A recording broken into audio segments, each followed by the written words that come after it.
Hello dear student. इस video में हम क्वेश्चन डिस्कस करेंगे जो कि ऑर्बिटल वेलोसिटी पर बेस्ड है और ये क्वेश्चन प्रीवियसली पूछा गया है काफी सारे कॉम्पिटिटिव एग्जाम्स में। तो स्टार्ट करते हैं। An artificial satellite of mass m revolve around the earth. मतलब कोई आर्टिफिशियल सैटेलाइट है और वो अर्थ के अराउंड रिवॉल्व कर रही है और अर्थ का जो रेडियस है वो कितना है आर ई। अर्थ का रेडियस कितना है आर ई। ठीक है।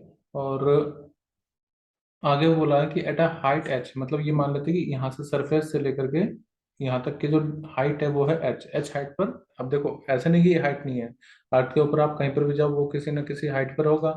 रेडियस ऑफ अर्थ कितना है आर ई।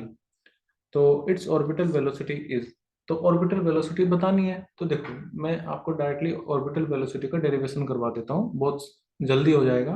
ऑर्बिटल वेलोसिटी मतलब वो वेलोसिटी जिससे ये सैटेलाइट अर्थ के चारों तरफ रिवॉल्व करेगी, मतलब उसके अराउंड रिवॉल्व करेगी। तो ऑर्बिटल वेलोसिटी मतलब ऑर्बिट करने वाली वेलोसिटी। अब ये कैसे निकालो, तो देखो आपको पता होना चाहिए कि ऑर्बिट जब इसके चारों तरफ ऑर्बिट कर रही है तो ऑर्बिटल वेलोसिटी यहाँ पर हम कैसे निकालेंगे, मतलब क्यों ये ऑर्बिटल वेलोसिटी हो रही है। तो देखो सेंट्रीपिटल फोर्स यहाँ पर एक एक्ट कर रही होगी और दोनों के बीच में ग्रेविटेशन फोर्स होगी। तो क्योंकि इन दोनों में ग्रेविटेशन अट्रैक्शन है, ग्रेविटेशन अट्रैक्शन होने की वजह से एक सेंट्रीपिटल फोर्स आएगी जिसकी वजह से रिवॉल्व करेगी। तो हम क्या करेंगे, जो ग्रेविटेशन फोर्स होगी इन दोनों के बीच में उसको पुट कर देंगे सेंट्रीपिटल फोर्स जो कि ये सैटेलाइट एक्सपीरियंस कर रही होगी। तो ग्रेविटेशन फोर्स का फॉर्मूला होता है जी, ये मास ऑफ अर्थ ले रहा हूँ मैं यहाँ पर, और यहाँ पर जी mm ये मास ऑफ सैटेलाइट अपॉन में उनके बीच की दूरी। उनके बीच की दूरी मतलब कि यहाँ पर देखो सेंटर टू सेंटर हम लेते हैं तो उनके बीच का जो डिस्टेंस हो जाएगा वो कितना हो जाएगा आर ई प्लस एच। तो नेट डिस्टेंस कितना हो जाएगा आर ई प्लस में एच का होल स्क्वायर। ठीक है। अब देखो यहाँ पर आएगा एम वी स्क्वायर आर, मतलब मास ऑफ सैटेलाइट इनटू में उसकी स्पीड। अब उसी स्पीड को हम क्या बोलेंगे ऑर्बिटल स्पीड। ठीक है। और अपॉन में कितना आ जाएगा एम वी स्क्वायर। देखो सेंट्रीपिटल फोर्स का फॉर्मूला होता है M V square upon R, तो वही मैं अप्लाई कर रहा हूँ। तो यहाँ पर फिर से रेडियस आ जाएगा complete are E plus H चलेगा। तो देखो एक पावर से एक पावर कैंसिल आउट यहाँ पर तो हो जाएगी, और मास ऑफ सैटेलाइट से मास ऑफ सैटेलाइट कैंसिल होगा। तो in general we can write, हमें यहाँ पर मिलेगा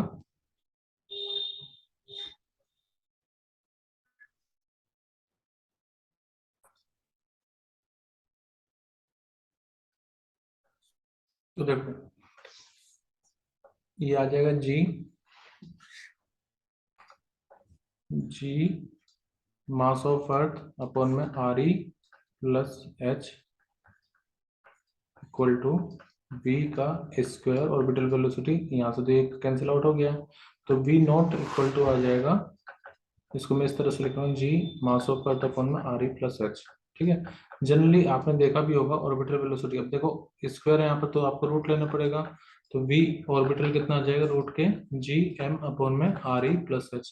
और आपने फॉर्मूला पढ़ा भी होगा कि ऑर्बिटल वेलोसिटी का जो फॉर्मूला होता है वो होता है रूट जी एम अपॉन में आर। तो ये वही फॉर्मूला है जी एम अपॉन में आर प्लस। अब देखो आर टोटल यहाँ पर कितना हो जाएगा आर ई प्लस एच, तो इसलिए मैंने स्मॉल आर को आर ई प्लस एच लिख लिया है। लेकिन फिलहाल आप देखो कि हमें जो फॉर्मूला चाहिए वो स्मॉल जी के टर्म में चाहिए। अब स्मॉल जी और कैपिटल जी के बीच में रिलेशन होता है G equal to G M upon R का स्क्वायर। ध्यान रहे यहाँ पर जो आर है वो रेडियस ऑफ अर्थ है और मास है मास ऑफ एम ई है मास ऑफ अर्थ। तो मैं जी एम को रिप्लेस कर लूंगा। देखो यहाँ से आप लिख सकते हो ना कि जी एम ई की वैल्यू कितनी आ जाएगी जी आर ई का स्क्वायर। तो बस आपको यहाँ पर पुट करना है, तो ये आ जाएगा जी आर ई का स्क्वायर अपॉन में आर ई प्लस एच। तो देखो यहाँ पर क्योंकि आर ई पर स्क्वायर है तो उसको रूट से बाहर निकालोगे तो सिंपल ये स्क्वायर हट जाएगा। तो ऑर्बिटल वेलोसिटी का फाइनल फॉर्मूला अगर मैं लिखूं तो ये आ जाएगा स्मॉल जी के टर्म में जी आर को निकालो बाहर अपॉन में आएगा आर ई प्लस में एच। अब ऐसा कौन सा ऑप्शन है, तो ऑप्शन बी देखो G upon R E plus H into R E है, आर ई रूट से बाहर है, तो हमारा करेक्ट आंसर कितना हो जाएगा ऑप्शन बी। वैसे इसको आप डायरेक्टली भी कर सकते थे, मतलब कि उसके लिए आपको फॉर्मूला याद होना चाहिए।